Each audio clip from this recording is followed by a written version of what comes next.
दोस्तों, अगर आपका कोई धंधा, कोई दुकान या कोई भी काम बहुत शानदार चल रहा हो, दिन दुगनी रात चौगनी तरक्की कर रहा हो, गजब के नोट छाप रहे हो आप अपनी दुकान से या फिर किसी काम से, तो आप क्या करेंगे? आप उस काम में और मन लगाएंगे, गहनता से उसमें अपना हस्तक्षेप रखेंगे कि भाई और मैं इससे बेहतर कैसे कर सकता हूँ। लेकिन मामला यहाँ उल्टा हो गया क्योंकि नाम आ गया गौतम अडानी का। दोस्तों, जब गौतम अडानी की कंपनी दिन दुगनी रात चौगनी तरक्की कर रही थी, खुद वो बता रहे थे, उनकी कंपनी बता रही थी कि उनकी कंपनी जो है नोट छाप रही है, उसका जो प्रॉफिट है वो लगातार बढ़ रहा है। ऐसे वक्त में गौतम अडानी ने अपनी इस कंपनी से अपने आप को अलग क्यों कर लिया? दोस्तों, ये अजीबोगरीब वाकया आखिर किस ओर इशारा करता है और इसके तार किस किस से जुड़ते हैं, ये बहुत ही दिलचस्प खबर है, बड़े गौर से सुनिएगा। दोस्तों, क्या आप जानते हैं गौतम अडानी ने अपनी एक कंपनी से एग्जीक्यूटिव चेयरमैन के पद से अपने आप को अलग कर लिया है। और ये मत सोचिएगा कि वो कंपनी कोई घाटे में होगी, जैसे एनडीटीवी टाइप है कि पैसा लगाए जा रहे हैं और टीआरपी में कहीं 1 से लेकर 10 तक है ही नहीं नंबर। ये कंपनी इतना पैसा कमा रही है कि आप सोच भी नहीं सकते। दोस्तों, अडानी ग्रुप की जो सबसे बड़ी कंपनी है, जो अडानी ग्रुप का बेसिकली आधार है, जिसने अडानी को फर्श से अर्श तक पहुंचाया, वो कंपनी है Adani ports and special economic zone. मंगलवार को उसने इसी कंपनी ने अपने तिमाही के नतीजे जब जारी किए तो जो इंडस्ट्री है वो अवाक रह गई, हैरान रह गई। कैसे? पहली तिमाही में अडानी पोर्ट्स का जो मुनाफा है वो 6.5% बढ़ा है। 6.5, 1 2 3 नहीं, 6.5, और ये हो गया है 3,311 करोड़ रुपए। और इसका जो आय है, जो आमदनी है, वो 31% बढ़ी है। मतलब आप सोचिए, हमने 1-2% बढ़ती है तो हम कितने खुश हो जाते हैं, 10-20% में हमको लगता है वाह, ये 31% ग्रोथ देखी है इस कंपनी ने।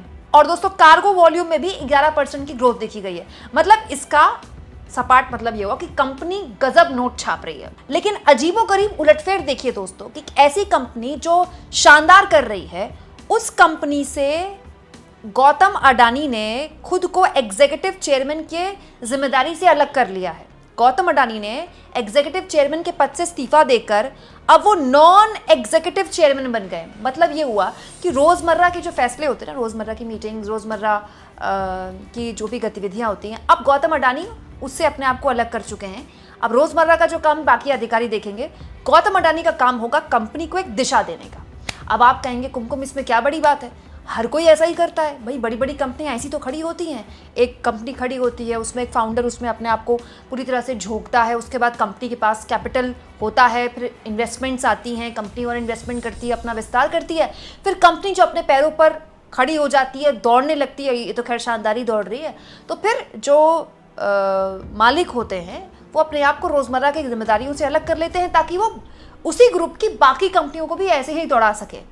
दोस्तों, सुनने में तो ये बात ठीक है, कहने वाले इंडस्ट्री वाले भी ऑन एयर तो यही बात बोल रहे हैं कि गौतम अडानी का फैसला जो है वो बड़ा शानदार फैसला है। गौतम अडानी अपनी बाकी कंपनियों पर अब ध्यान देंगे और इस कंपनी को दिशा कैसे देना है, इसको और कैसे बड़ा करना है, गौतम अडानी इस पर गौर फरमाएंगे।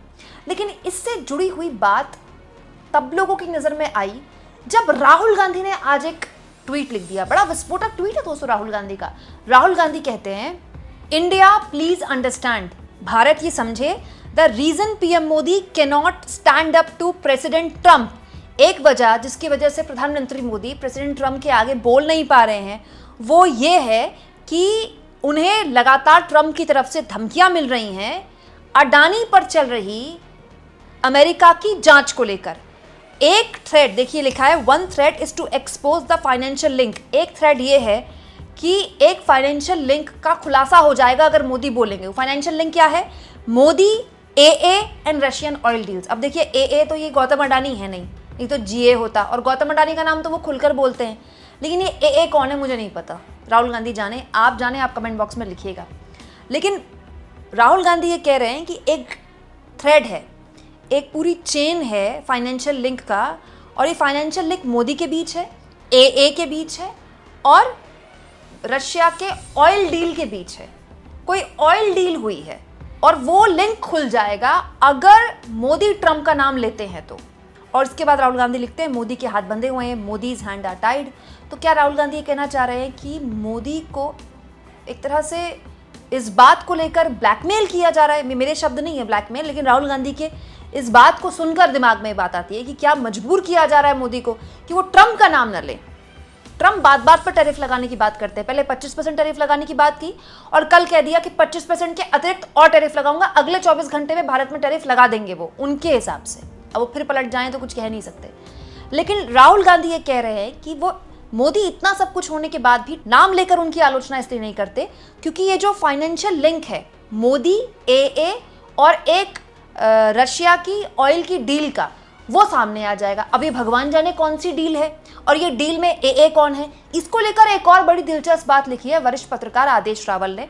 कांग्रेस कवर करते हैं दोस्तों, आदेश रावल को आपने कई यूट्यूब चैनल में भी सुना होगा। वो कहते हैं राहुल गांधी बोल रहे हैं प्रधानमंत्री मोदी डोनाल्ड ट्रंप की धमकियों का जवाब नहीं दे रहे।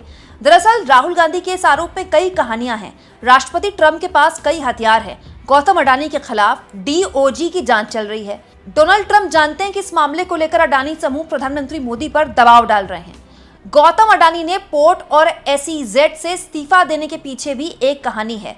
रूस और ईरान से तेल आयात पर अमेरिकी रोक के बावजूद अडानी पोर्ट का इस्तेमाल किया गया, जिसका प्रभाव DOJ की जांच पर पड़ सकता है। ट्रंप ये भी जानते हैं कि भारत और रूस यानी दो सरकारों के बीच तेल की डील हुई थी और मुकेश अंबानी समूह इस तेल को मुनाफा कमाने के लिए अंतर्राष्ट्रीय बाजार में बेच रहा है। ट्रंप ये बता रहे हैं कि उन्हें पता है कि मुकेश अंबानी और डैश डैश तेल बेचकर मुनाफा कमा रहे हैं। अब इन्होंने भी डैश डैश छोड़ दिया। अब भगवान जाने ये डैश डैश कौन है। वो राहुल गांधी कह रहे हैं AA, ये कह रहे हैं डैश डैश। तो वो कौन है जिसने भारत का नाम इस्तेमाल करके रूस से सस्ता तेल खरीदा, मुनाफा कमाया और विदेशी बाजारों में बेच दिया?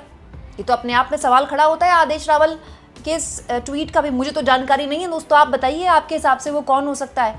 तो दोस्तों भारत का जो उद्योगपति है अगर वो रूस से तेल खरीदेगा तो उसको उसी दाम में मिलेगा ना जिसमें भारत को मिल रहा है। लेकिन जब वो यूरोपियन बाजार में बेचेगा या अंतर्राष्ट्रीय बाजार में बेचेगा रूस के उस तेल को, तो मुनाफा तो सरकार का थोड़ी हुआ, तो कंपनी का हुआ।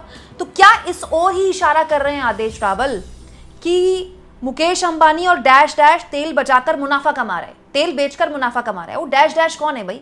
और मुकेश अंबानी अगर मुनाफा कमा रहे हैं तो क्या उनको कमाने दिया जा रहा है? ये बहुत बड़ी अजीबोगरीब स्थिति है दोस्तों। पूरी दुनिया में युद्ध का खतरा यूक्रेन और रूस के बाद पैदा हुआ। यूक्रेन और रूस के टकराव के बाद 2 साल से युद्ध चल रहा है। आप सोचिए रूस से हम इतना सस्ता तेल खरीद रहे हैं और बढ़िया हमको सस्ता तेल मिल रहा है, लेकिन उस सस्ते तेल से क्या आप तक उसका फायदा पहुंचा? पेट्रोल डीजल के दाम कम हुए? नहीं हुए ना। चलिए हम मानते हैं भारत सरकार ने अपना राजकोषीय घाटा कम कर लिया होगा, अपने जो पुराने बॉन्ड्स भारत सरकार कहती है वो भर लिए होंगे, लेकिन कब तक? 2 साल से यही पूरा नहीं हो रहा। आम जनता को इसका फायदा मिले ना मिले, लेकिन क्या उद्योगपतियों का इसका भरपूर फायदा उठाया उद्योगपतियों ने? और क्या यही बात ट्रंप जानते हैं जो कि वो खोल सकते हैं और इसी बात का डर है कि उनके आगे जुबान नहीं खुल रही है सरकार की? ये अपने आप में बड़ा दिलचस्प आरोप अब राहुल गांधी ने लगा दिया है। आप इस मुद्दे पर क्या सोचते हैं दोस्तों? कमेंट बॉक्स में जरूर लिखें और जितना हो सके दोस्तों चैनल को शेयर भी करें, सब्सक्राइब भी करें और थैंक्स और ज्वाइन, ये 2 ऑप्शन है जिसके जरिए अगर आप चाहें तो आर्थिक तौर पर भी चैनल के हाथ मजबूत कर सकते हैं।